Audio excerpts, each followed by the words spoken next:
언니가 응가를 따야지. 응가만 하려고 하면 울고불고.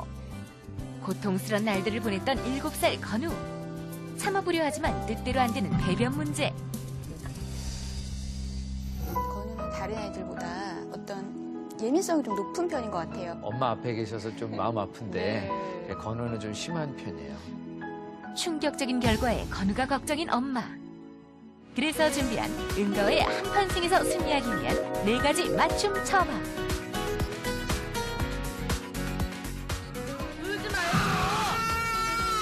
괴로운 배변 문제 확실한 해법은?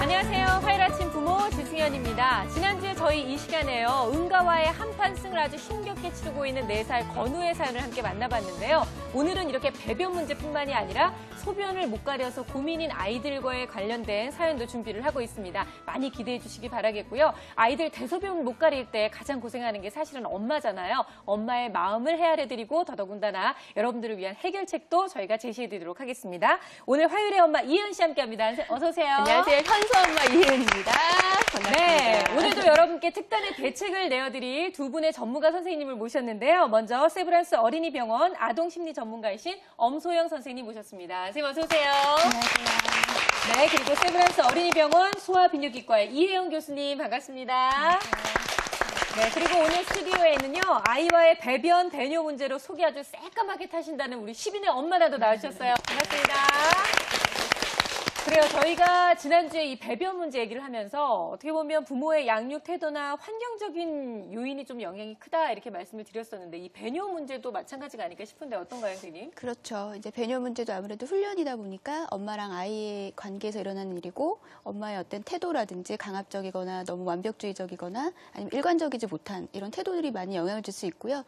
또 훈련 자체에 드는 엄마의 에너지가 있는데 그게 네. 부족하다 보면 아이들한테 꽥 소리 지르고 혼내고 꾸짖고 이러다 보면 아이들 입장에서는 그것이 부정적이고 수치스럽고 불안정하게 스트레스로 느껴지겠죠. 그러다 보면 계속 오히려 잘해야 되는 훈련이 못하게 되는 악순환을 반복할 수 있을 것 같습니다. 그래서 뭐가 문제인지 잘 살펴볼 필요가 있을 것 같습니다. 네, 오늘은 특별히 이제 소아 비뇨기과 선생님을 또 저희가 모셨는데요. 이게 배변 문제하고 배뇨 문제 좀 이렇게 구분을 지어야 되는 문제인지 아니면 뭔가 공통점이 있는 문제인지 궁금해요. 뭐 하나는 소변이고 하나는 대변이니까 당연히 구별이 지어지긴 하는데요. 사실은 굉장히 밀접한 관계가 있습니다. 네. 특히 이제 변비가 있는 경우에 더 그럴 수가 있는데 변비가 있는 경우에는 장 내 직경이 이제 장에 변이 차면서 직경이 넓어져서 방광 뒤에서 방광을 누를 수도 있고요. 네. 그다음에 오래된 변비에서는 회음부 내에 이제 회음부 주변에 균이 많아서 또 요로 감염을 쉽게 일으킬 수도 있고 또 요도 관략근 이제 골반 근육이 계속해서 긴장 상태로 있기 때문에 배뇨가 원활하게 이루어지지 않을 수도 있습니다. 그래서 사실은 두 개는 굉장히 밀접한 관계가 있다고 볼 수 있고 네. 의외로 굉장히 동반되어 있는 경우가 많습니다. 자, 그러면 소변을 못 가리는 우리 아이 때문에 고민이신 어머님들 정말 현실적으로 어떤 게 가장 큰 걱정거리이신지 저희가 하나하나 살펴보도록 할 텐데요. 차트를 하나씩 보면서 얘기를 좀 나눠볼까요? 첫 번째. 다 컸는데도 밤만 되면 이불에 지도를 자주 그려요. 라고 얘기를 이제 하시는 고민들이십니다. 그런데 사실은 기저귀 땐 초기에는 늘 항상 이불에 좀 실수할 수 있는 거라고 우리가 흔히들 생각하고 있는데 몇 살 때부터가 문제가 되는지 저는 일단 그게 궁금해요. 왜냐면 이현 씨 때는 어떠셨어요? 우리 저 초등학교 3학년 때까지도 실수한 적이 있는데. 아니 어머님들도 그러지 않으셨어요? 초등학교 때 한 번, 두 번 정도 실수해서 엄마한테 진짜 한번 혼내본 그런 경험도 있으실 텐데 요즘 아이들한테는 그 기준이 훨씬 더 앞 당겨진 건 아닌가 생각이 들기도 하거든요. 언제부터가 문제인 거예요, 선생님?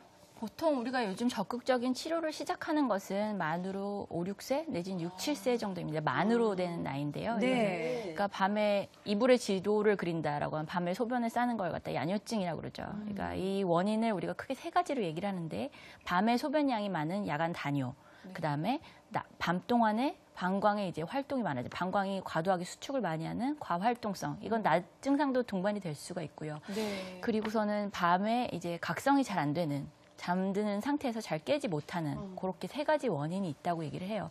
또 한 가지는 유전적인 소인도 있어서 네. 부모가 하나 또는 둘 분 다 늦게까지 소변을 못 가렸던 경우 애들이 이제 아, 크게 정말요? 많게는 77%까지도 보고가 되고 있습니다. 아, 그 애 탓을 할 게 아니라 그 부모님을 닮아서 애들이 이렇게 실수를 하는 그럴 거군요. 수도 아니 있어요. 어젯밤에도 네. 애한테 넌 누굴 닮았냐 이랬는데 다시 한번 생각해봐. 나 때문이었구나. 오늘 그러시는 네. 분들 많으실 것 같은데요. 참고로 저희 현서 같은 경우는요, 한 번도 아직까지 요에 시를 해본 적이 없어요. 어떤 부모님을 닮아서.